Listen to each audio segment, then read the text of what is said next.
El sermón de hoy, hermanos, se titula El ejemplo de un ladrón. Y usted ha de decir, ¿qué ejemplo nos puede dar un ladrón? Pues veamos, hermanos, qué ejemplo nos puede dar un personaje así. Vamos a leer en el Evangelio de Lucas, por favor. Lucas capítulo 23, vamos a leer del versículo 38 al versículo 42, por favor. Lucas 23, del 38 al 42. Gloria a Cristo Jesús. Alabado sea su nombre. Dice así la palabra del Señor, si estamos ya todos ahí. Versículo 38 dice: había también sobre él un título escrito con letras griegas, latinas y hebreas: Este es el Rey de los judíos. Y uno de los malhechores que estaban colgados le injuriaba diciendo: si tú eres el Cristo, sálvate a ti mismo y a nosotros. Respondiendo el otro le reprendió diciendo: ¿ni aún temes tú a Dios estando en la misma condenación? Nosotros a la verdad justamente padecemos, porque recibimos lo que merecieron nuestros hechos, mas este ningún mal hizo. Y dijo a Jesús: acuérdate de mí cuando vengas en tu reino. Bendito sea Dios y bendita su palabra, hermanos. Mire, si usted recuerda, la semana pasada comenté muy brevemente en alguna parte del sermón sobre este ladrón moribundo, ¿se acuerdan? Que en su última hora miró al Señor Jesús, y cómo hablé un poquito de cómo el poder de su nombre le salvó y le transformó. Pero ahora, hermanos, quiero tomar su relato, el relato del ladrón y de sus últimos momentos de vida, para tratar de enseñar un poco más de todo lo que este hombre nos muestra, de los detalles maravillosos de su conversión, hermanos. Y es que cada vez que se habla de la conversión de este personaje, de este ladrón moribundo, muchísimas personas recuerdan que fue salvado en el solo momento de la muerte, lo cual fue cierto. Pero muy frecuentemente se habla solo, extensa y exclusivamente de eso. Yo mismo lo he hecho. Yo mismo he predicado, ¿verdad?, de cómo la misericordia de Dios hasta en el último momento de la vida de una persona puede llegar. Este ladrón es citado siempre como un ejemplo de salvación al 5 para las 12, ¿verdad? Porque estaba con un pie ya en la condenación. Él mismo lo dice. Él mismo lo acabamos de leer. Le dice al otro, le dice: oye, ni estando nosotros en la misma condenación, dice, nos arrepentimos, bájale, le dijo al otro. Entonces, este ladrón fue salvado, fue rescatado así, hermano, como dicen, por un pelito, por cualquier cosa, hermano, de tiempo. Este hombre fue rescatado. En su caso, en el caso del ladrón, queda demostrado que con tal de que un hombre se arrepienta, se obtiene el perdón. Eso es lo único que basta. Reconocer al Señor, al Salvador, al dador de la vida, aunque sea en el último instante de la vida. Queda claro que la cruz de Cristo es benéfica, es buena, incluso para un hombre que cuelga de una horca, hermanos, y está próximo a su hora final.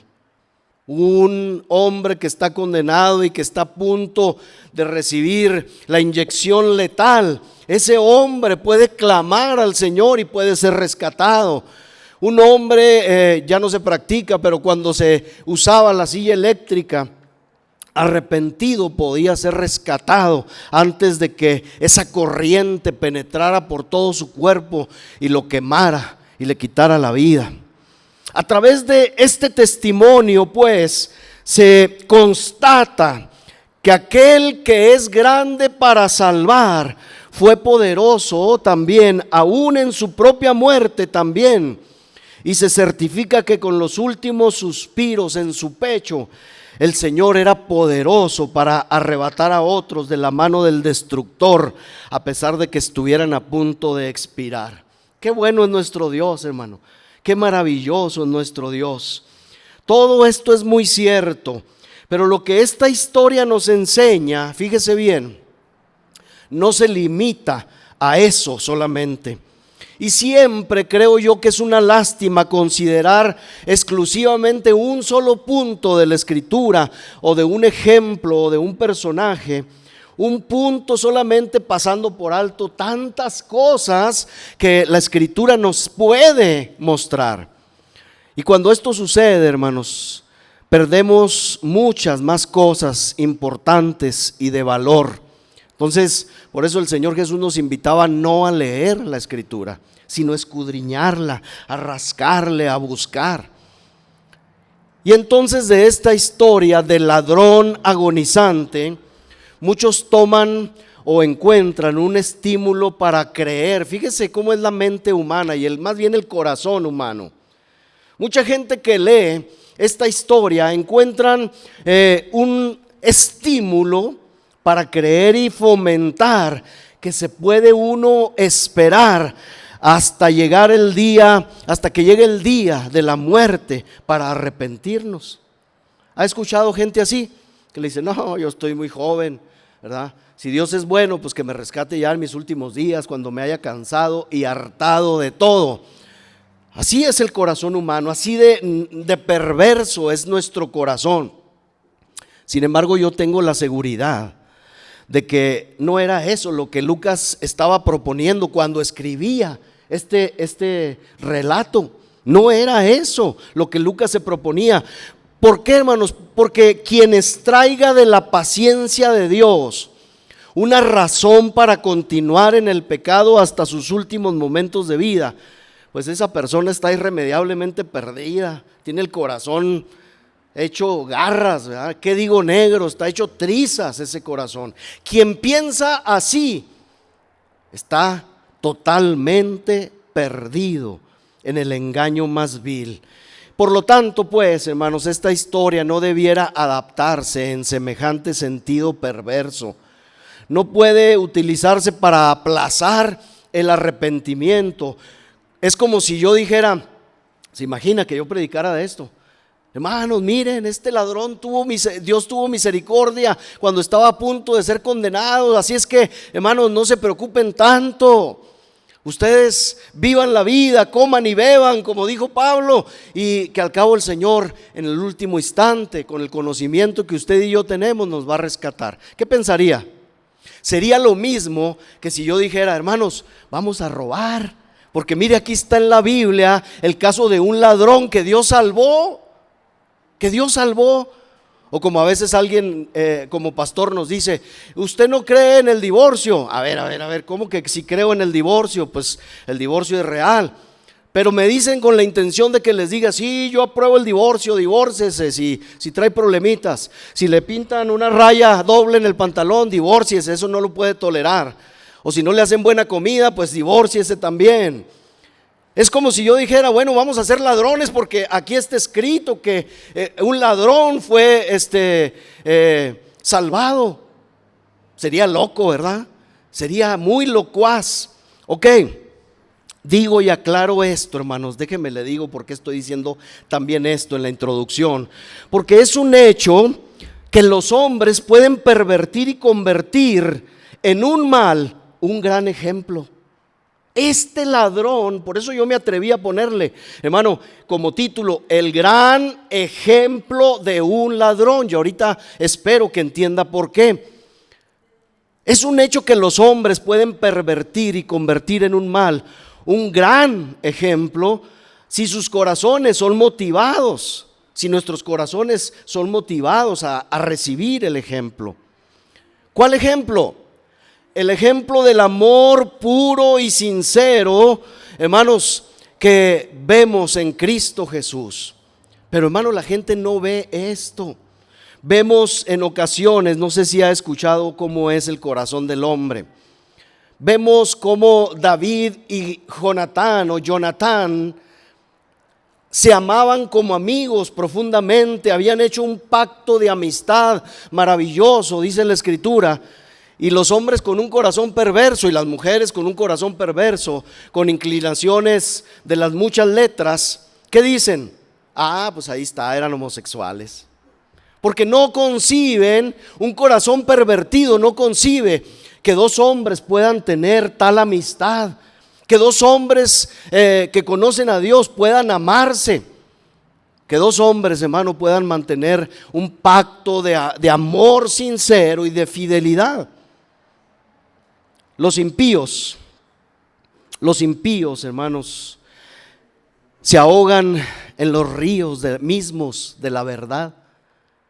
El corazón pervertido, aun cuando les presentemos, hermanos, ríos de verdad, ellos se van a ahogar ahí. Los impíos, fíjese bien, se pueden asfixiar hasta con el mismo pan de la vida, porque su corazón no es recto. Los impíos pueden estrellarse incluso con la roca de la eternidad que nos sostienen, a mí, a usted y a mí. Y es que no hay ninguna doctrina de la gracia de Dios, por bendita que sea, que los hombres desprovistos de gracia no quieran convertir en libertinaje. Esa es la realidad del corazón humano. Sin embargo, yo me aventuro a decir que si estuviéramos junto a la cama de un moribundo esta misma noche, si fuéramos a un hospital con algún familiar o algún conocido que está a punto de morir y lo encontráramos ahí agonizando, ansioso por su alma y temeroso de que Cristo no pudiera salvarlo porque retrasó su salvación, su arrepentimiento hasta muy tarde, yo no creo que usted y yo, hermanos, no habláramos de esta bendita misericordia que Dios tuvo con el ladrón. Le pondríamos este ejemplo, ¿verdad? Hablaríamos de este ejemplo bendito, de que Dios aún en nuestros últimos momentos, en nuestros últimos suspiros, puede tener misericordia del hombre. Miren, todos haríamos esto. Claro que diríamos a ese ser agonizante que aunque esté tan cercano a la muerte como estuvo este ladrón, con todo, nos regocijaríamos de contarle esta historia y nosotros nos gozaríamos de contar con una historia en la Biblia acerca de la misericordia de Dios en los últimos momentos. Y yo no creo que el Espíritu Santo nos juzgaría por usar con ese fin un relato que Él mismo ha dejado registrado y sabiendo de antemano que sería usado de esta manera. Sentiríamos, yo creo, en nuestro propio corazón una dulce convicción, una dulce seguridad de haber tratado el tema como debimos haberlo tratado y como tenía el propósito de ser usado, es decir, en un hombre o en hombres en una condición extrema donde los corazones estuvieran volviendo al Dios viviente. Yo creo que diríamos como en un suspiro: ay, ay, ay, sí, alma, pobre alma, pasando por alto tu edad avanzada y toda tu deuda de lo que en tus largos días has acumulado para con tu Hacedor, a pesar de todo, tú puedes encontrar ahora la vida eterna por medio de la fe en Cristo. Hermanos, bendito este evangelio, hermanos, de salvación, que en su sencillez no necesita de la exégesis y de la mucha explicación. ¿Usted ve algún problema en contar la historia de este ladrón a alguien que está agonizando? No tiene ninguna complicación, ¿verdad? No tiene ninguna complicación, es cuestión de ponerles un ejemplo que ya se vivió y que resultó en salvación de un gran pecador. Y es que miren, hay muchos buenos cristianos, voy a decirlo así, que piensan que deben de defender el evangelio siempre. Pero además, hermano, de que no todos tienen esa gracia, El evangelio nunca está tan seguro, fíjese bien lo que le voy a decir. El evangelio nunca está tan seguro como cuando destaca y sobresale en su propia majestad y verdad desnuda y clara. ¿Qué complicación tiene, hermanos, entender lo que sucedió con este hombre? Ninguna complicación. Vemos que este hombre con corazón sincero en sus últimos suspiros volteó al que salva y clamó a él, y él lo salvó. Le dijo: acuérdate de mí, acuérdate. Y el Señor le prometió salvación y que iba a estar con él esa misma hora. Mire, el evangelio, hermanos, de Cristo, el evangelio que salva, muchas veces no necesita que lo cubramos. Cuando el evangelio se presenta así, como ya le he mencionado, de una forma simple, y me refiero no porque sea simple como nosotros entendemos la palabra simpleza, sino con sencillez. Y cuando el evangelio se presenta claro y llano, como ya lo mencioné, y nosotros queremos, hermano, defenderlo, y nosotros queremos adornarlo y meterle exégesis y teología, ¿sabe qué sucede? Sucede lo mismo que le pasó a David con el traje de Saúl. ¿Se acuerda lo que le pasó a David con la armadura y la espada de Saúl? ¿Qué le pasó a David?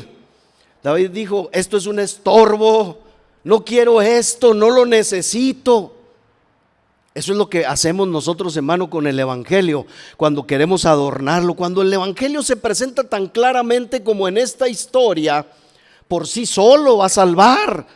Y si nosotros queremos matizarlo, adornarlo con conceptos personales e interpretativos, lo único que vamos a conseguir es que la sal pierda su sabor, hermanos.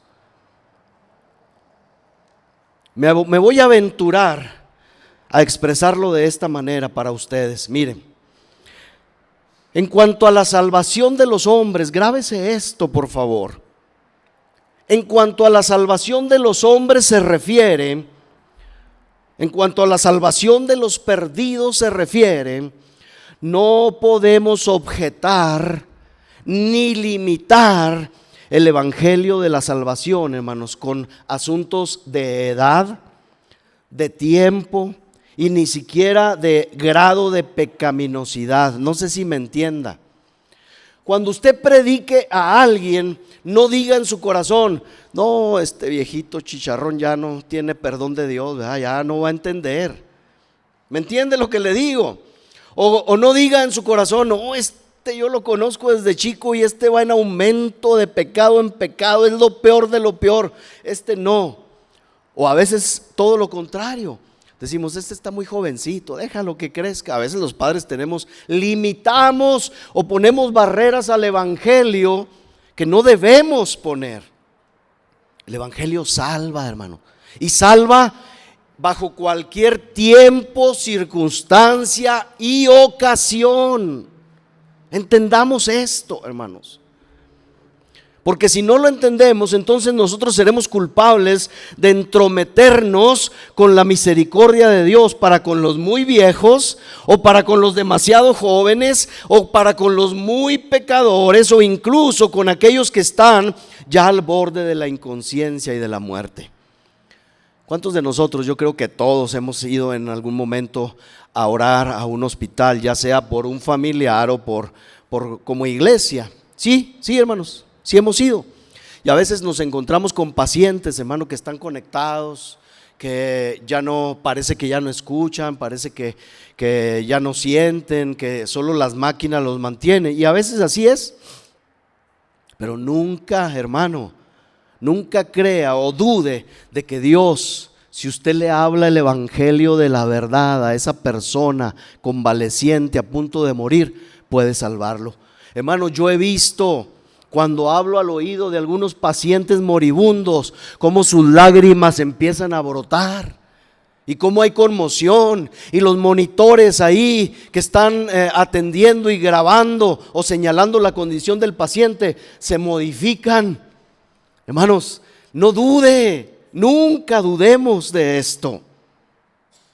tengamos en cuenta que ciertamente nuestro Señor habló de algunos. ¿Qué dice el Señor, hermano, en aquella parábola de los obreros de la viña? ¿Se acuerda?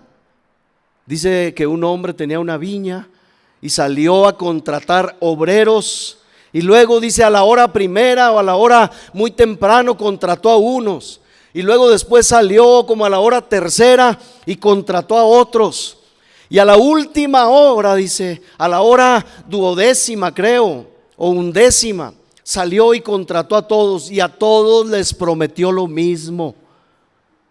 Acuérdese de eso, hermano. Acuérdese de eso.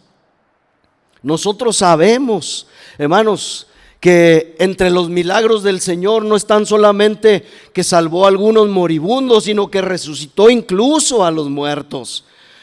No se puede concluir, pues, déjeme le explico esto un poco más. No se puede concluir o determinar nada de las palabras del Señor Jesús que vaya en contra de la salvación de los hombres por cuestiones de tiempo, edad o culpabilidad. Y aunque se nos invita, sí, esto es cierto, se nos invita por seguridad a que busquemos al Señor y su regalo salvador de gracia, como dice la Escritura en varias partes de ella. ¿Cuándo? Pues lo más pronto posible, dice Salomón en Eclesiastés 12:1, dice: acuérdate de tu Creador. ¿Cuándo? En los días de tu juventud, claro. Antes, dice, que vengan los días malos, y antes de que lleguen los años de los cuales digas: no tengo en ellos contentamiento. Le invito a que lea todo el capítulo en casa, por favor, el capítulo 7 de Eclesiastés, donde Salomón nos advierte del deterioro del cuerpo. El cuerpo se va desgastando, los ánimos, las facultades se acaban. Eso es lo que dice en ese capítulo Salomón. Y esas cosas, bueno, sí, pueden ser un obstáculo para entregarse al Creador y Salvador. Por eso Salomón decía: acuérdate de tu Creador en los días de tu juventud. Eso es bueno. Y hay muchos otros pasajes. Dice: bueno le es al hombre llevar el yugo de Dios desde su juventud, dice. Pero también, y con todo que el profeta diga en Isaías 55:6, buscad a Jehová mientras puede ser hallado, llamadle en tanto que está cercano.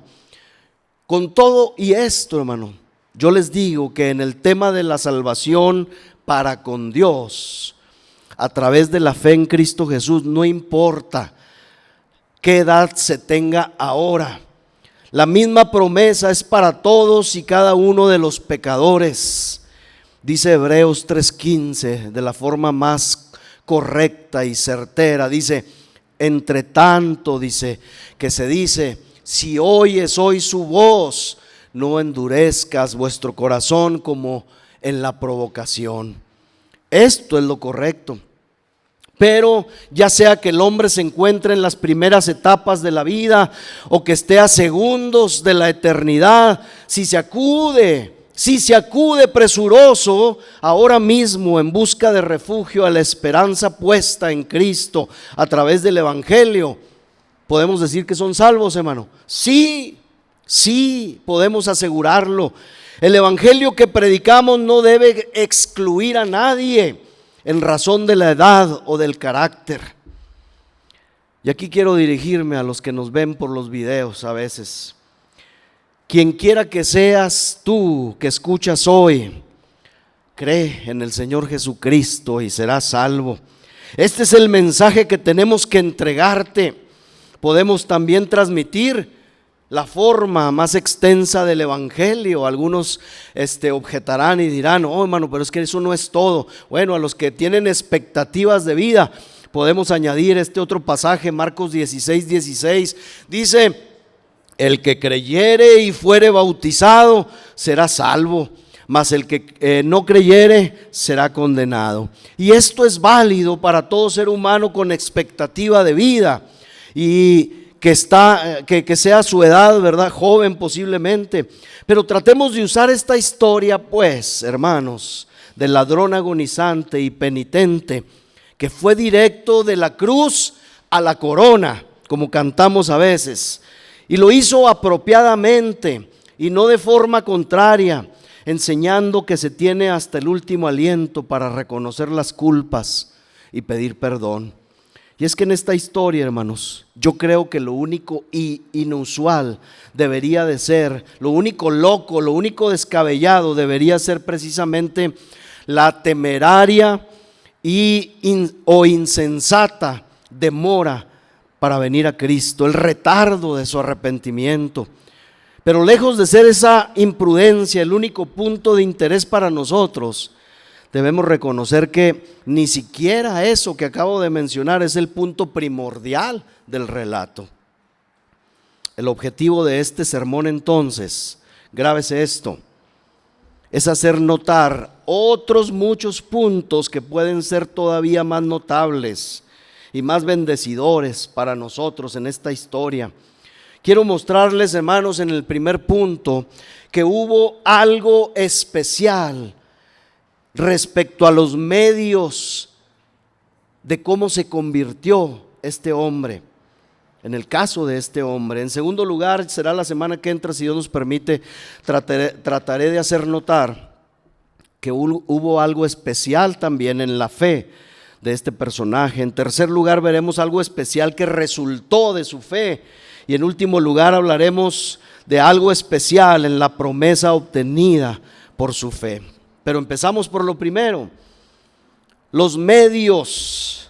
Hay algo muy extraño, o que pareciera extraño, en la forma, en los medios por los que este ladrón se convirtió, hermanos. Y usted me dirá si sí o si no. Porque, ¿cómo piensa usted, hermano, realmente que sucedió este milagro en este hombre? Este milagro de transformación. El domingo pasado yo le decía, solo mencioné someramente que en su agonía, miró hacia el condenado que se encontraba al centro, porque la Biblia dice que eran 3 cruces y Jesús estaba en medio. La Biblia lo dice, no es una invención mía. Y este hombre, volteando al condenado de en medio, dijimos, fue salvo, encontró en él salvación, pero realmente no conocemos todos los detalles, hermano, que pudieron haber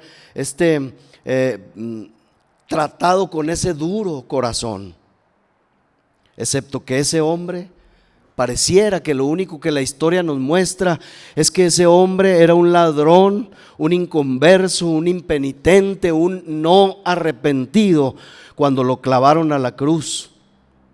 Porque dice Mateo, que narra también este evento, a diferencia de Lucas, escuche bien esto, dice Mateo 27:44, dice, lo mismo le injuriaban también, ¿quién? Un ladrón. Dice, los ladrones, los 2 que estaban crucificados con él, le injuriaban igualmente al Señor. Entonces yo quiero que empiece a meditar, ¿y entonces? Pues es que a lo mejor Lucas se equivocó. No, hermanos, es que tuvo que haber pasado algo.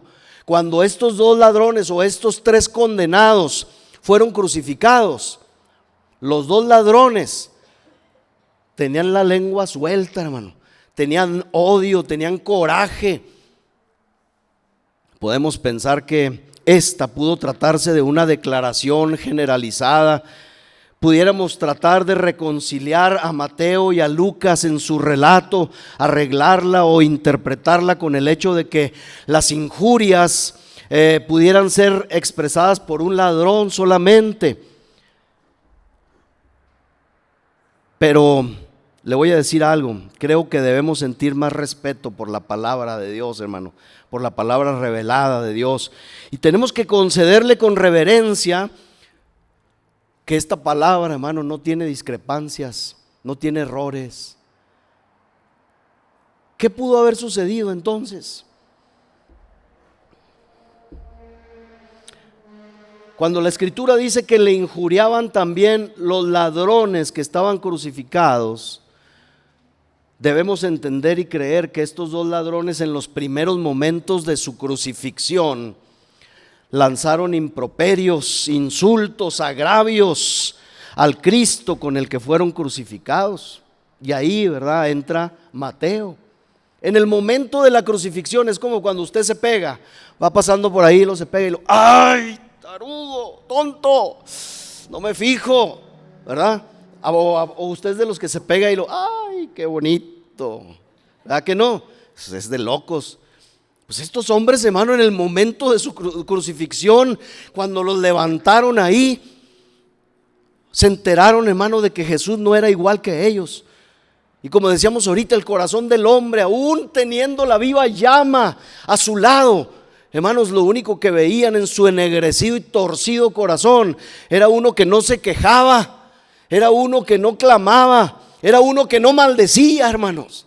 Y por eso le agarraron coraje. Y al principio, muy probablemente, creémosle a Mateo, que dice: le injuriaban también los dos ladrones que estaban crucificados. Pero después, todo pareciera indicar que por algún medio este otro ladrón debe de haber sido convencido y convertido mientras estaba en la cruz. Ahora, seguramente nadie le predicó un sermón. La Biblia no dice que le predicaron un sermón a estos ladrones o a los tres crucificados. No se acostumbraba. Hermanos, los que iban a la cruz se supone que era lo peor de lo peor. Alguien no iba a la cruz por cualquier cosa. Todos los que iban y morían en la cruz era porque eran reos verdaderamente de muerte y de condenación. Entonces no había ningún mensaje evangelístico que se les predicara al pie de la cruz. No se celebró ninguna reunión de oración para orar especialmente por los condenados. Hoy creo que sí, ¿verdad? Cuando alguien pide que va a ser que es condenado a muerte, se les da la oportunidad de llamar a un capellán, a un cura, según su creencia. Eso es lo que yo tengo entendido, para recibir palabras que lo salven. Qué bueno es eso. Pero aquí no, hermano. En estos tiempos no se acostumbraba. De esto sí no tenemos ningún registro. No parece que hubieran recibido instrucción alguna o alguna invitación que les hayan reconvenido en el momento de la crucifixión. Y con todo de que no hubo nada de esto, este ladrón se volvió un creyente sincero y agradable en el Señor Jesucristo, porque todos conocemos el desenlace de su historia. Las palabras que Jesús le da a ese ladrón son maravillosas. Tal vez, hermanos, algunos de nosotros o algunos de los que nos ven fueron instruidos en las doctrinas del Evangelio desde su niñez. ¿Cuántos de ustedes conocieron a Cristo desde jóvenes, hermano? Desde niños. No hay nadie. Aquí está mi hermana, sí es cierto. El hermano también. Qué bendición, hermanos. Qué bendición, la verdad. Porque desde pequeños muchos fueron amonestados y advertidos. Un padre, una madre les imploró, les invitó. Pero muchas veces ustedes están aquí, pero muchas veces con todo y eso no vinieron a Cristo con prontitud. O tal vez algunos aún no han venido a Cristo. En cambio, en el caso de este hombre, pudiera ser, no lo sabemos, que sin ninguna de estas ventajas creyó en el Señor Jesucristo y encontró la vida eterna. ¿No cree usted algo maravilloso de esto, hermano? Amigo oyente, tú que has vivido bajo el sonido del Evangelio desde tu niñez, te digo fuerte y claro hoy que este ladrón no te consuela en ninguna manera, sino que más bien te acusa, porque él, sin conocer, sin haber oído de boca de sus padres, tal vez él se acercó a Cristo en tiempo oportuno. Te pregunto a ti que me escuchas en esta mañana, ¿a qué se debe que persistes durante tanto tiempo en incredulidad? ¿Cómo puedes permanecer bajo el calor de la viva llama, como decíamos hace un instante, y seguir obstinadamente como un témpano de hielo? Yo no duré mucho, hermano. Yo era un pecador empedernido, pero era muy joven, y cuando mi madre se convierte, empieza a hablarme. Y no soporté mucho, hermano. No porque hubiera tenido un buen corazón, no, Dios trató conmigo, bendito sea su nombre. Y me rendí muy rápido. Pero mi madre constantemente me estaba hablando, pues me veía cómo andaba. Ándale, hijo, mira, vamos a la iglesia, que escuches, que te aconsejen, hasta que me rendí, hermano. No se puede soportar, aunque hay muchos que soportan, aun cuando están en el mismo fuego de Dios, siguen obstinadamente como témpanos, decíamos ahorita, de hielo. ¿Cómo puede tu corazón conservar su dureza si la palabra de Dios es como martillo que quebranta la piedra? Dice Jeremías 23:29. No es mi palabra, dice Jeremías, hablando el Señor, como fuego, dice Jehová, y como martillo que quebranta la piedra. ¿Resistirá, te pregunto, a ti que me escuchas esta mañana? ¿Resistirá tu corazón la punta aguda de la espada de dos filos de parte de Dios? Como dice Hebreos 4:12, la palabra de Dios, dice, es viva y eficaz y más cortante que toda espada de dos filos. Penetra hasta partir el alma y el espíritu, las coyunturas y los tuétanos, y discierne los pensamientos y las intenciones del corazón.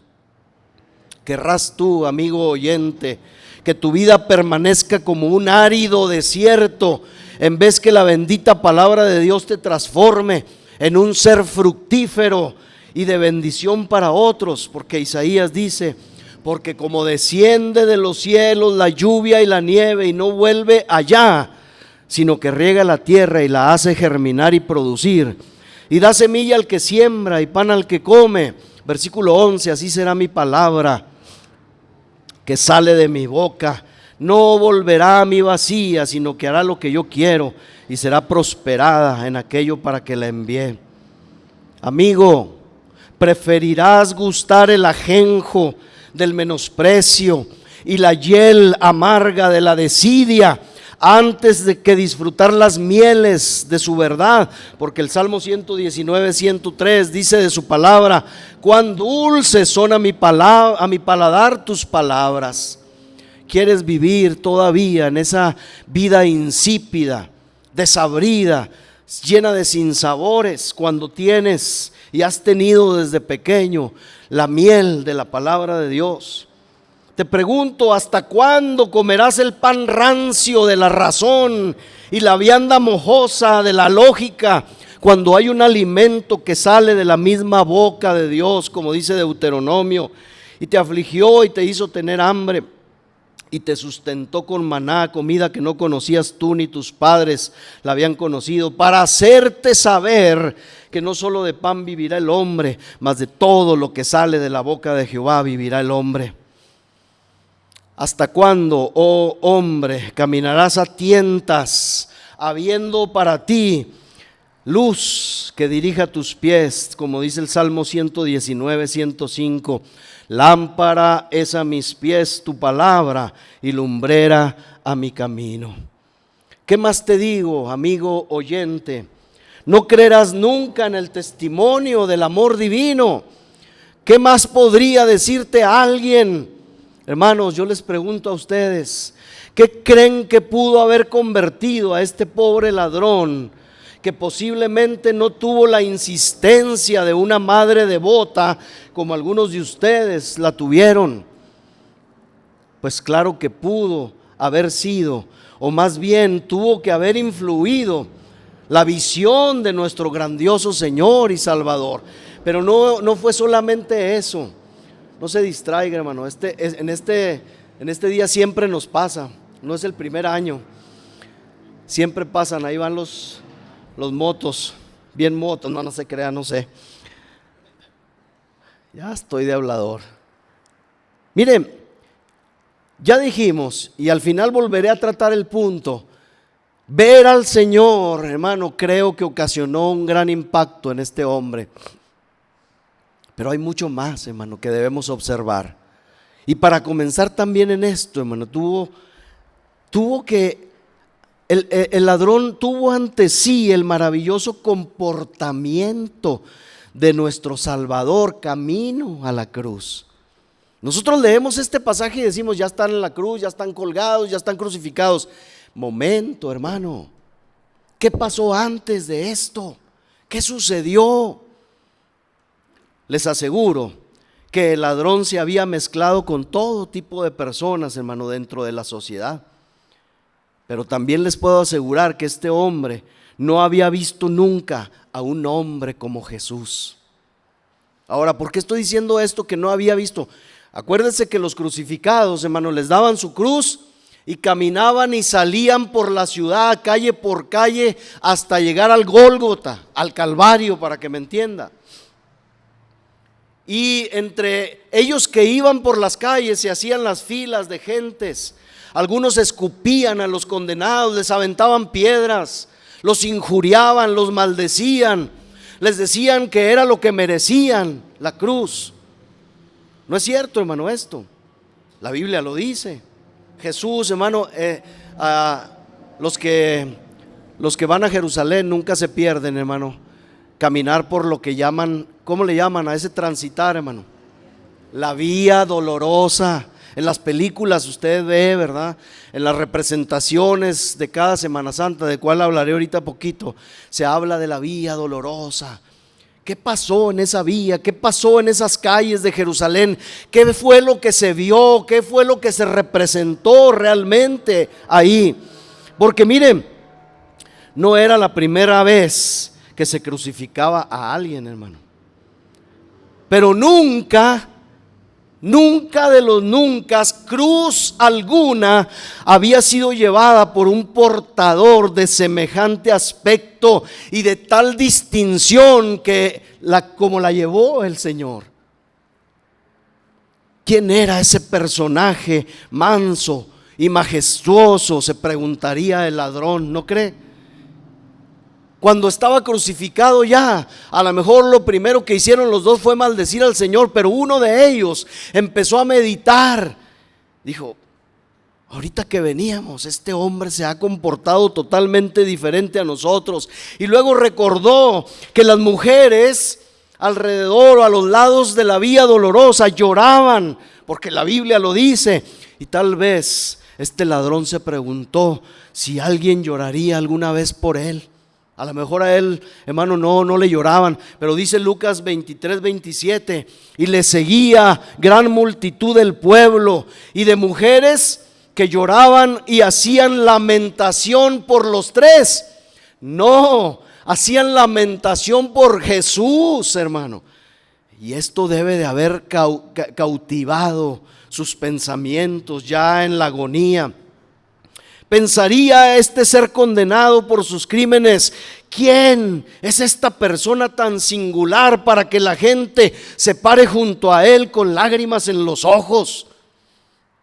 ¿Quién será este? Cuando oyó que este misterioso ser sufriente decía tan solemnemente, cargando su cruz, latigueado, coronado de espinas y lastimado de todas partes, dice que él dijo, Lucas 23:28, la segunda parte dice, hijas de Jerusalén, no lloréis por mí, sino llorad por vosotras mismas y por vuestros hijos. Ah, caray, recordar esto, hermanos, para el ladrón debe de haber quedado mudo de asombro cuando él recordó estas cosas, cuando recordó en su agonía mortal la singular mirada de amor con que Jesús había visto a las mujeres aquellas y el olvido de sí mismo que resplandecía en su mirada. Este ladrón posiblemente sintió un extraño ablandamiento de su duro corazón. Fue como si un ángel se hubiera atravesado en su senda y le hubiera abierto los ojos a un mundo nuevo y a una nueva forma de condición humana cuya semejanza no había visto nunca jamás. El ladrón y su compañero, hermanos, ¿cómo cree que eran estos dos hombres? Si eran ladrones, pero no eran ladrones comunes, eran, como dice el Salmo, ¿verdad? Habían andado en consejo de malos, habían caminado por camino de pecadores y se habían sentado, se habían coronado como ladrones de los ladrones. No eran cualquier ladrón, porque no crucificaban a cualquier ladrón, hermano.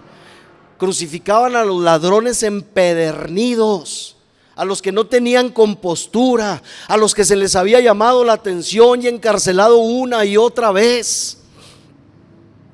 Entonces, estos hombres eran rudos, eran ásperos. Pero cuando este ladrón voltea a ver al del medio, ve que es un ser delicadamente formado y moldeado. Y no quiero que piense, hermano, en esas pinturas afeminadas que a veces se hacen de Jesús. No quiero que piense eso, porque a veces esa idea tenemos, hermano. En primer lugar, acuérdese, Cristo había sido desfigurado de tanto golpe y de tanto castigo cuando estaba colgando en la cruz. No había parecer en él ni hermosura, dice la Escritura. Pero aún así, la dignidad y el porte de nuestro Salvador nunca cambió. No estaba lloriqueando ahí ni lastimosamente quejándose, como a veces nos lo representan en los crucifijos o en los cuadros, ¿verdad? Esa es la idea que la religión, hermano, a veces nos inculcó. Ir a Cristo, ay, pobrecito, pobrecito de mí, pobrecita de ustedes, mujeres, dijo Jesús. No lloren por mí, lloren por ustedes. ¿Quién dice estas cosas? ¿Quién hace estas cosas?, se preguntaría el ladrón. Este ser es de un orden superior en sí mismo, sí, de un orden superior en relación a cualquiera de los hijos de los hombres. ¿Quién podría ser?, diría el ladrón. ¿Qué debía ser él? Aunque podía ver que sufría y desfallecía conforme avanzaba en esa vía dolorosa, advirtió el ladrón o recordó que no había ninguna palabra de queja, ninguna nota de maldición a cambio de los vituperios de los que él era blanco. Sus ojos repartían amor sobre aquellos que lo miraban con odio. Seguramente esa marcha a lo largo de la vía dolorosa fue la primer parte del sermón que Dios predicó al corazón de ese malvado ladrón. Y fue predicado a muchos, a todos los que observaban, hermanos. Dice Juan que si se hubieran escrito todas las historias que acontecieron alrededor de Jesús y los dichos mismos de Jesús, no habría cupo en el mundo para los libros que se debieron de haber escrito. Pero hermano, esta era la predicación del evangelio bajo, hermanos, el ejemplo del mismo Cordero de Dios, a los ojos, en las narices de todos los que observaban aquel peregrinar doloroso. Fue predicado también a muchos, no solamente a este ladrón, que no tomaron en cuenta su enseñanza, pero que la gracia especial de Dios en este hombre tuvo un efecto ablandador. Después consideró, pensó en todo esto. ¿Acaso no fue el comportamiento de Cristo camino a la cruz un probable y muy convincente medio de gracia, hermanos, para ese ladrón? Al llegar al Gólgota, al llegar al monte Calvario y ver al Salvador rodeado por cerca de 100 soldados. ¿Por qué dice eso, hermano? Porque la Biblia dice que había un centurión ahí al pie de la cruz. Y un centurión era un soldado jefe encargado de 100 soldados subordinados. Entonces, hermano, el espectáculo fue para muchísima gente. Los directores de películas a lo mejor no invierten mucho en lo que realmente sucedió, pero nada más de soldados, hermano, había más de 100 soldados ahí, porque había un centurión, un encargado de 100 soldados, más toda la gente que se acumuló. Pero cuando llega, hermano, llegan a la cruz estos tres. Cuando aquel hombre ladrón vio que los verdugos sacaban los martillos y los clavos y que acostaban a ese ser raro que no maldecía sino bendecía, de espaldas sobre la cruz, y metían los clavos en sus manos y en sus pies, porque así dice la Biblia, Lucas 23, 33 dice: y cuando llegaron al lugar llamado de la calavera, le crucificaron allí, y a los malhechores, dice, uno a la derecha y otro a la izquierda. Y entonces este criminal crucificado se quedó sorprendido también y asombrado al oírlo decir, Lucas 23:34, Padre, perdónalos porque no saben lo que hacen. El ladrón mismo probablemente había enfrentado a sus verdugos, como decíamos ahorita, con maldiciones, cuando lo estaban clavando, con maldición o con maldiciones, pero él oye que este hombre, lejos de maldecir, musita una oración: Padre, perdónalos, no saben lo que hacen. Y hermano, mire, este hombre, como judío, porque estamos hablando, hermano, de personas en Jerusalén misma, era judío, lo más probable era que era judío. Pues este hombre, como judío, entendía lo que significaba hacer una oración.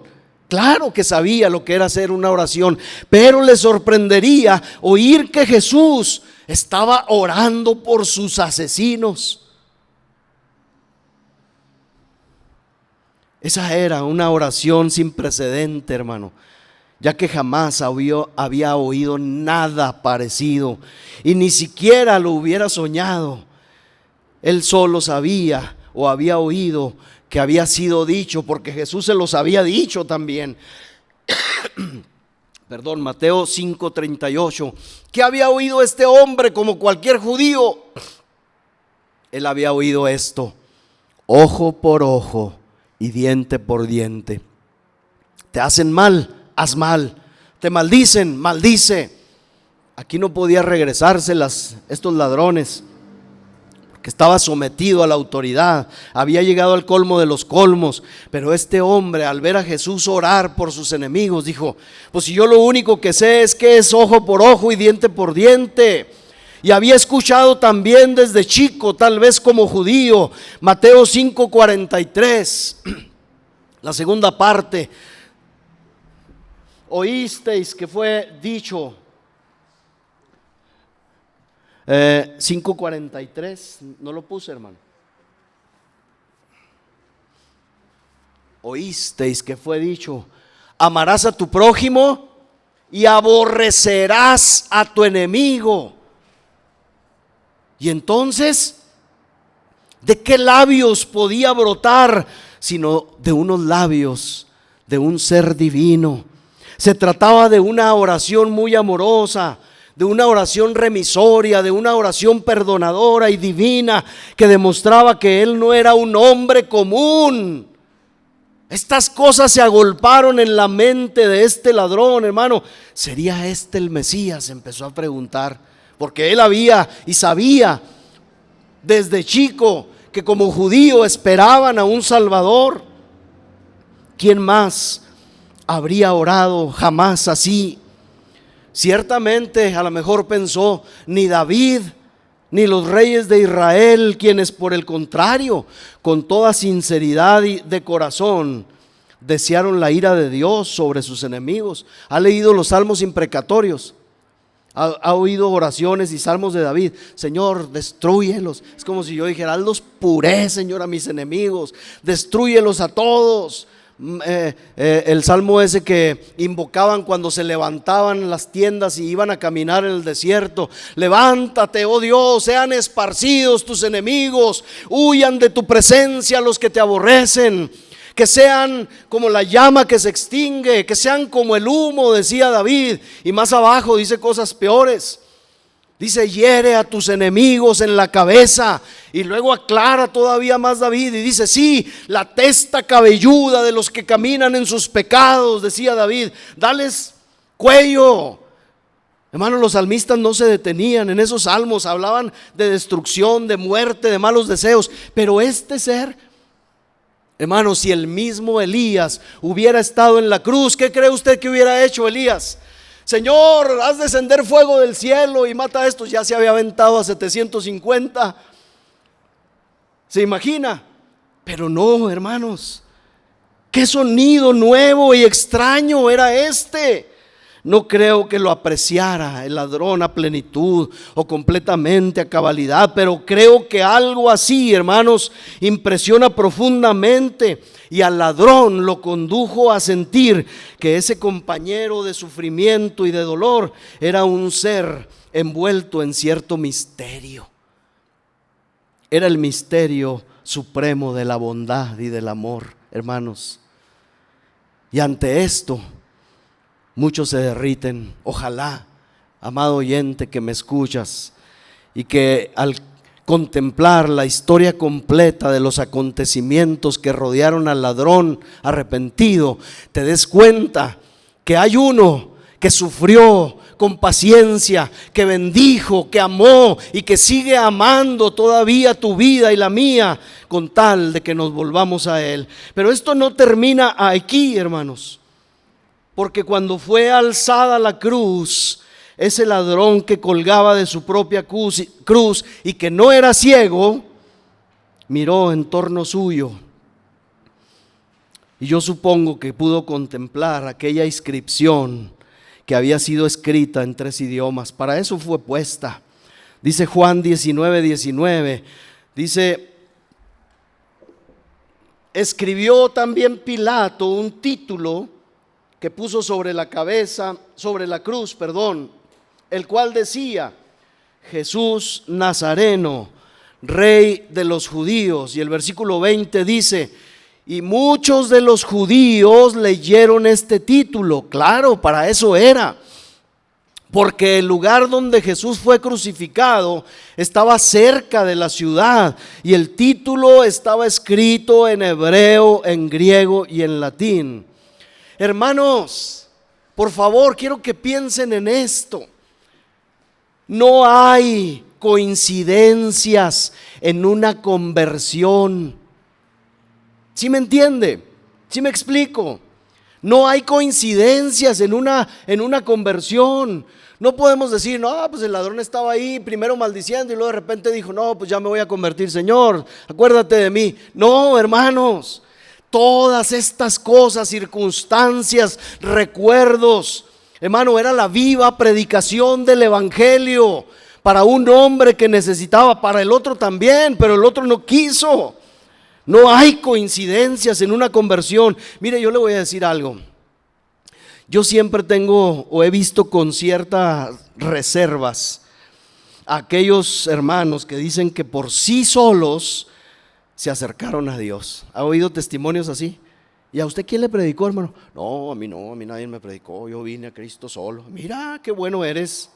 Yo siento un dejo de soberbia, de arrogancia en eso, y noto una buena voluntad que no existe en el hombre caído. No existe tal buena voluntad para con Dios.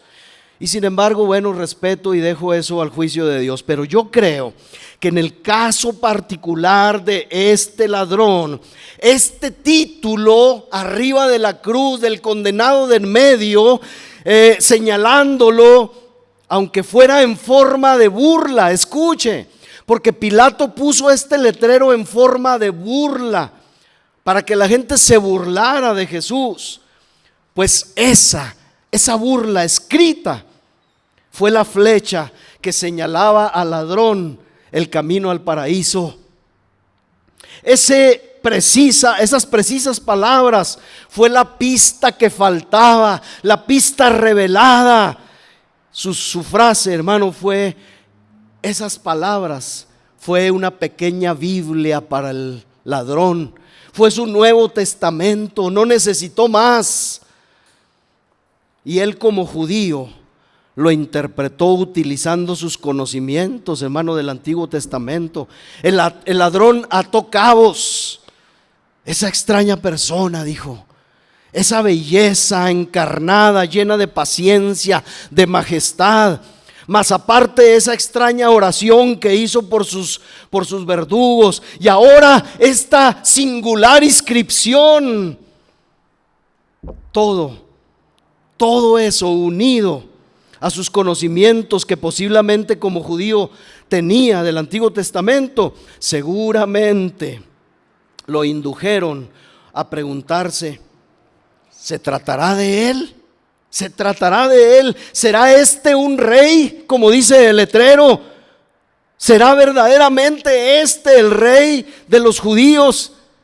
Y después dijo, ¿es este mi rey? ¿Es este mi rey? Porque yo también soy judío.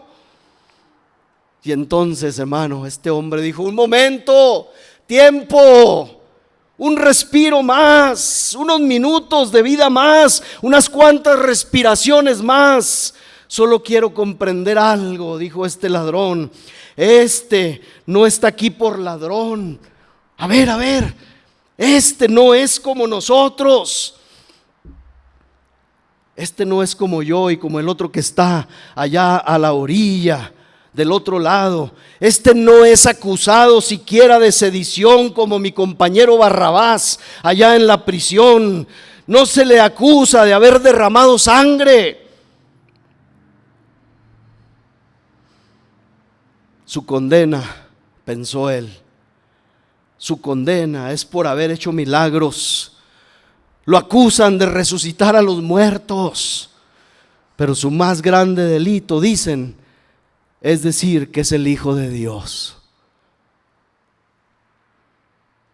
Luego, ayudado por el Espíritu Santo, la santa y blanca bendita paloma recordaría las palabras del profeta Isaías, hermanos, porque no hay salvación sin la intervención del Espíritu. No existe tal falacia. Si el Espíritu Santo no interviene en nosotros, hermano, no hay salvación. Y entonces el bendito Espíritu de Dios le dijo, acuérdate, dice Isaías 53:3, despreciado y desechado entre los hombres. Míralo, varón de dolores, experimentado en quebranto, y como que escondimos el rostro, fue menospreciado y no lo estimamos. 4, mira, le dijo el Espíritu, ciertamente llevó Él nuestras enfermedades y sufrió nuestros dolores, y nosotros le tuvimos por azotado, por herido de Dios y abatido. Pero mira, Él herido fue por nuestras rebeliones, molido por nuestros pecados. El castigo de nuestra paz fue sobre Él y por su llaga fuimos nosotros curados. Mírate, le dijo el Espíritu, mírate. Todos se descarriaron como ovejas, cada cual se apartó por su camino, mas Jehová cargó en él el pecado de todos nosotros. Míralo, angustiado y afligido, lo que acabas de ver, no abrió su boca. Como cordero vino aquí al matadero, y como oveja delante de sus trasquiladores enmudeció y no abrió su boca. Por cárcel y por juicio fue quitado, y su generación ¿quién la contará? Porque fue cortado de la tierra de los vivientes, y por la rebelión de mi pueblo fue herido. Y se dispuso con los impíos su sepultura, mas con los ricos fue en su muerte, aunque nunca hizo maldad, nunca, no se le acusa de esto, ni hubo engaño en su boca. Con todo eso, Jehová quiso quebrantarlo, sujetándole a padecimiento. Cuando haya puesto su vida en expiación por el pecado, verá linaje, vivirá por largos días, y la voluntad de Jehová será en su mano prosperada. Y el último versículo, el 11, dice, verá el fruto de la aflicción de su alma y quedará satisfecho por su conocimiento. Justificará mi siervo justo a muchos, y dice, y llevará las iniquidades de ellos. Lo entiendo, dijo este hombre, lo entiendo ahora, lo comprendo. Nunca antes lo entendí, estas palabras oídas desde mi niñez, pero debe referirse a él, Isaías. El castigo de nuestra paz fue sobre él, se preguntaría. Pudiera ser este el mismo que exclamó en los Salmos 22, porque perros me han rodeado, me ha cercado cuadrilla de malignos, atravesaron mis manos y mis pies, contar puedo todos mis huesos. Entre tanto, ellos me miran y me observan, repartieron entre sí mis vestidos y sobre mi ropa echaron suertes. Eso ya lo había visto. El ladrón se había enterado de cómo los ladrones desvergonzados no quisieron partir la túnica de Jesús y echaron un volado a ver quién se quedaba con todo. porque así dice la Escritura, hermano. Por causa del tiempo no puedo poner todos los versículos, pero al mirar el ladrón de nuevo a Jesús, sintió en su alma esta seguridad: tiene que ser Él, tiene que ser Él. Todo esto acaba de suceder ante mis ojos. ¿Podría haber otro tan parecido a Él? Sintió que esa convicción se deslizaba secretamente en su espíritu, y quiso mirar nuevamente a los espectadores morbosos que tenía enfrente, sanguinarios, que miraban con desdén a estos tres condenados. Tomó un poco más de aire y observó de qué manera todos los hombres que estaban de pie ante la cruz miraban, rechazaban, despreciaban con más vehemencia al que estaba en el centro y no tanto a estos otros dos. Y entonces, hermano, aleluya, aleluya, hermanos, el ladrón no ha muerto, todavía respira. Hay una luz clara más clara que la aurora, que le declara aún todavía más cosas. Dice el Salmo 22, 6, 7 y 8. La Escritura dice: mas yo soy gusano y no hombre, oprobio de los hombres y despreciado del pueblo. Todos los que me ven me escarnecen, estiran la boca, menean la cabeza diciendo: se encomendó a Jehová, líbrele él, sálvele puesto que en él se complacía. Necesito hacer un alto, hermanos, forzoso aquí para hacer algunas preguntas. ¿Acaso este ladrón moribundo recibió y descifró el evangelio en los labios de los enemigos mismos de Cristo? Escuche, ¿recibió este ladrón el mismo evangelio, la revelación del evangelio por los enemigos de Cristo? ¿Podrá suceder, hermano? ¿Podrá ser esto posible? Dijimos hace un momento el ejemplo de Pilato y su letrero burlón que contrastaba, o más bien constataba, y predicaba a todo transeúnte, fisgón, que estaba ahí ante la cruz, morboso. Pilato se burló, pero no se dio cuenta que estaba predicando y constatando y verificando que ciertamente el del centro era el rey de los judíos. Y respecto a esto, hermanos, nosotros a veces no entendemos. Pablo habla de esto. Pablo dice a los filipenses, algunos a la verdad predican a Cristo por envidia, otros por contienda, otros por buena voluntad. Dice, los unos anuncian a Cristo por contención, no sinceramente, dice, pensando añadir aflicción a mis prisiones, pero los otros, dice, predican por amor, sabiendo que estoy puesto para la defensa del evangelio. Y dice Pablo, ¿qué pues? Entonces, ¿cómo está esto? Dice Pablo, muy fácil. Dice, no obstante, de todas formas, de todas maneras, por pretexto, por verdad, por envidia, por contienda, Cristo es anunciado, y en esto me gozo, dice Pablo, y me gozaré aún. Hermano, ¿se acuerda que al principio en la introducción le decía que nosotros no estamos para ponerle, hermano, al evangelio, hermano, adornos? A veces las bocas de los impíos blasfemos glorificarán el nombre de Cristo, porque delante del ladrón, aquellos que meneaban la boca, que ciciaban con su boca diciendo, pues no que era el Salvador, pues no que salvó a muchos, pues que se baje de la cruz, porque eso está escrito, que se salve a sí mismo. Y ahora tenemos pues a este ladrón meditabundo, escuchando cómo el evangelio se le revela por boca de los escarnecedores y de los crueles soldados.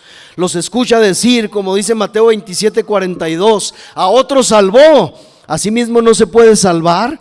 Si es el Rey de Israel, descienda ahora de la cruz y creeremos en Él. Y cuando, hermanos, escuchó esto de la boca de los escarnecedores, pensó: a otro salvó, o sea que es Salvador.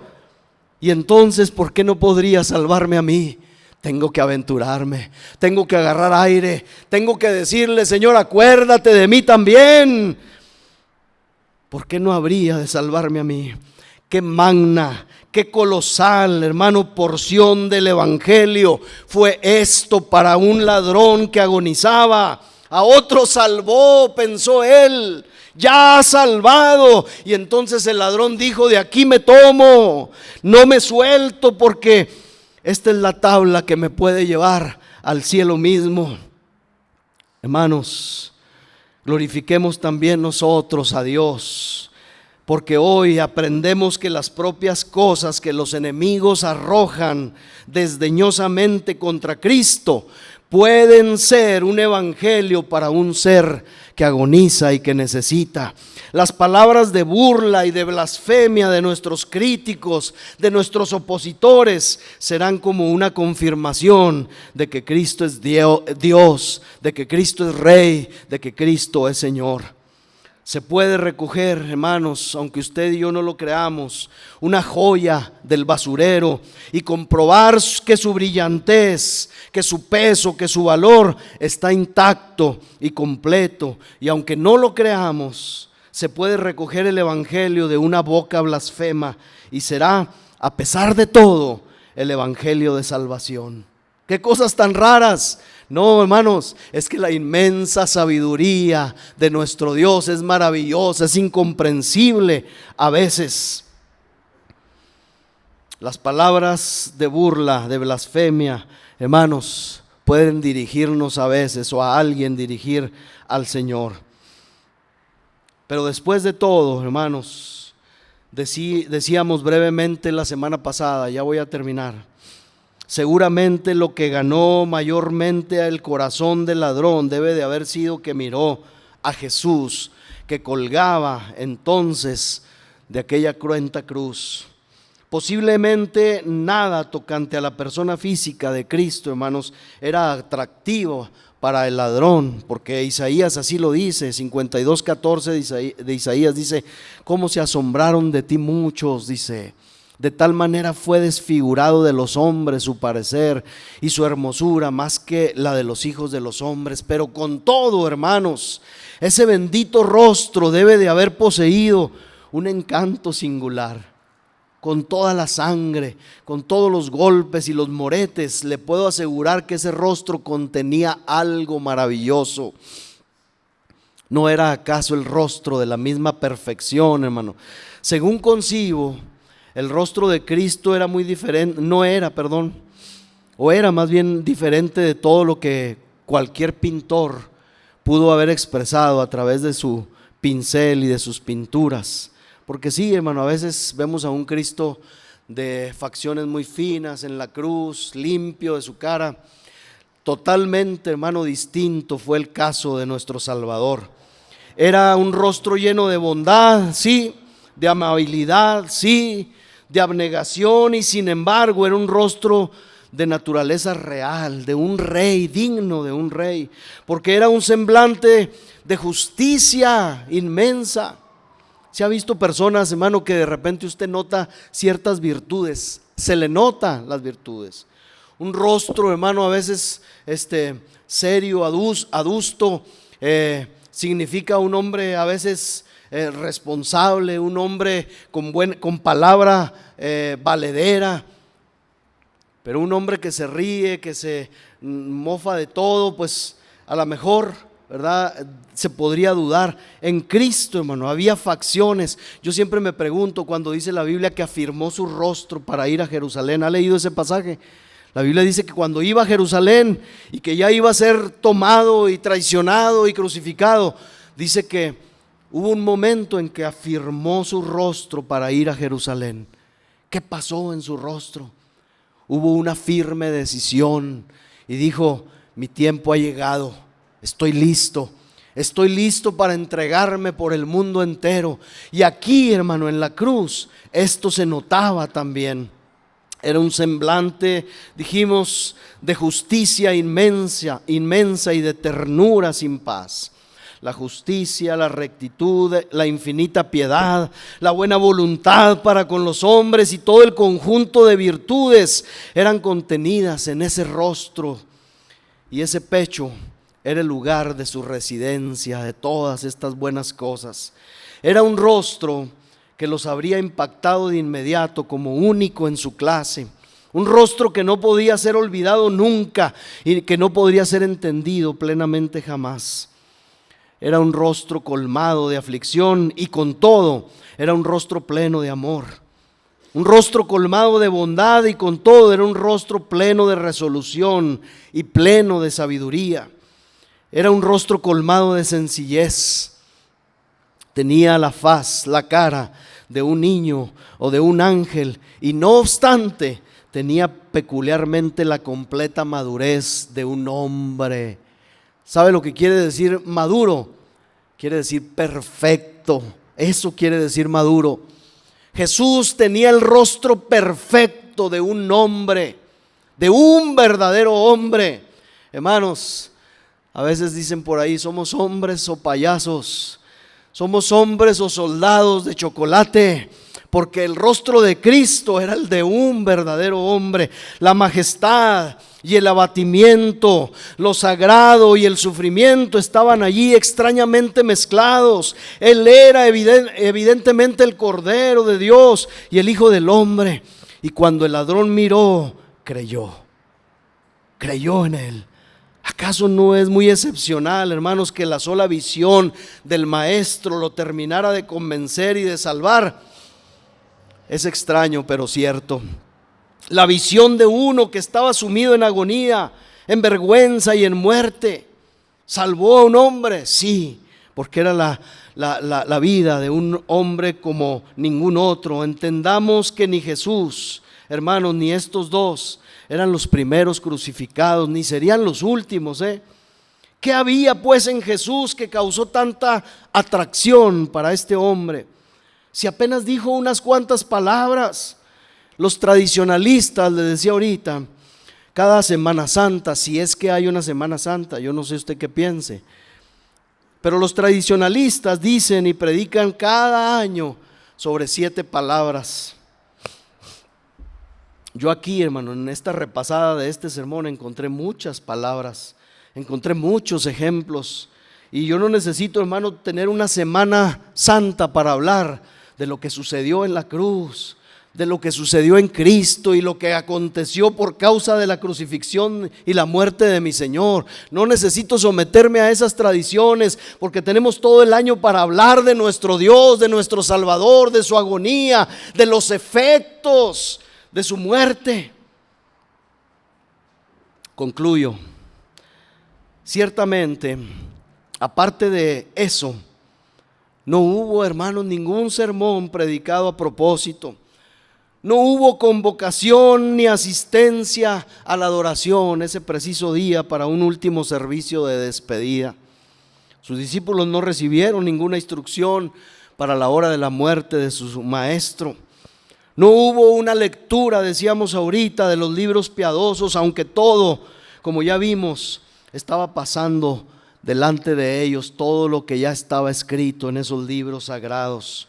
No hubo ningún llamado ni propaganda publicitaria como los que se hacen para promocionar a algún predicador famoso o a un cantante famoso. No hubo nada de esto. Pero mirar el ladrón a Jesús lo salvó. Y si entre nosotros, entre ustedes, mis oyentes, hoy, algunos que piensan que rebasé o crucé la raya, especulando, imaginando cosas que no son, les pregunto, ¿no es esa la vieja invitación de Dios a todo hombre? ¿No fue primero ese viejo evangelio que el que nosotros estamos acostumbrados a escuchar como creyentes del nuevo pacto? Miren, escuchen la predicación del evangelio en el tiempo antiguo y díganme si no es la misma a la que me estoy refiriendo yo. Y díganme si no fue el mismo evangelio que convirtió al ladrón cuando vio el rostro de Cristo. Isaías 45, 22. Está especulando, hermano. Mire lo que dice Isaías 45, 22. Mirad a mí, tan simple. Miren a mí y sed salvos todos los términos de la tierra, porque yo soy Dios y no hay más. Mírenme, dijo Jesús, aquí estoy, y sigue estando, hermanos, ahí. Pablo por eso dice que la predicación, hermano, es la predicación de la cruz. No podemos predicar otra cosa, porque mirar a la cruz, mirar, hermano, salva. Mirar al Salvador en la cruz salva. Yo pues observo como primer punto de este sermón una extraña rareza de los medios por los que el ladrón fue convertido. Lo registro y lo predico como algo muy extraño, como algo muy singular, como algo que debemos recordar ustedes y yo, hermanos, y en lo que debemos reflexionar, hermano, con viveza. Y solo me queda pedir que Dios, por su misericordia, convierta y salve con tan siquiera una mirada de reojo al Cristo crucificado a mis oyentes todos hoy en este lugar y a través de este video. Y si yo pudiera tener una participación en eso por la predicación de esta palabra, me regocijaría en mi Señor. Pero yo sería igualmente feliz si llegaran al cielo de cualquier manera, hermanos, o por cualquier método que este ladrón haya adoptado. Solo te pido, amado oyente, míralo a él, medita en su rostro, medita en el camino al Calvario, medita en sus palabras, que no son 7, por cierto, son muchas más. Incluso en esta misma hora, míralo a él y no esperes para el día de tus últimos suspiros. Póngase de pie, hermano, por favor. Seguiremos hablando del tema si Dios nos permite.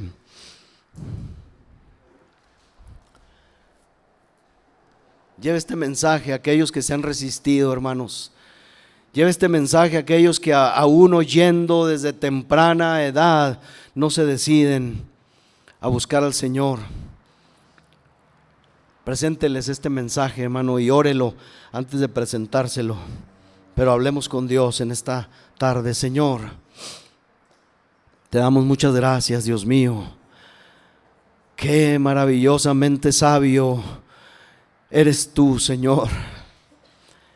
¿Quién podría creerlo si, Señor, los 12 o los 11 discípulos se hubieran congregado, Señor, para predicarle a estos ladrones? Seguramente no se hubieran convertido, les hubieran maldecido y hubieran persistido en sus pecados hasta la muerte. Pero miramos a este, Señor, singular ladrón, Señor, quien recibió el testimonio de tu vida, de tu conducta, de tu comportamiento. Recibió el evangelio mismo a través de las burlas de sus escarnecedores. Recibió el anuncio de que tú eras Rey, Señor y Salvador a través de un letrero burlón. Cuán grande, Señor, es tu sabiduría. Cuán grande es tu amor y tu piedad, Señor, para con los hombres. Que aún, Señor,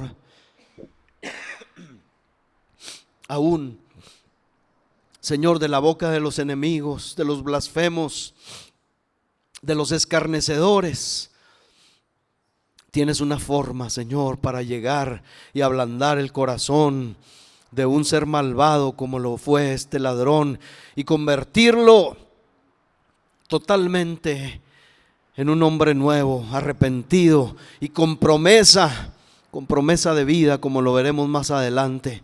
Señor, gracias por los medios que tú usas para convertir, medios que a veces nosotros ignoramos, medios extraños, singulares, raros, pero que al fin de cuentas, Señor, en tu sabiduría y en tu grande misericordia, tú rescatas a los hombres. Gracias, Señor. Gracias por tu inmenso amor. Gracias porque mirar a la cruz, mirarte ahí, Señor, todavía, Señor, salva, cambia y transforma. Señor, todavía rescata al hombre en el mismo lecho de muerte o en la juventud. Sí, Señor, o en lo, Señor, negro de sus pecados, también ahí la cruz es suficiente. Tú eres suficiente. Mirarte a ti, Señor, contemplarte, entenderte, Señor, salva. Síguelo haciendo, Señor. Síguelo haciendo, Dios mío. Recibe la gloria, recibe la honra, Señor, la adoración y la alabanza por siempre. Gracias, Dios. Gracias, Dios.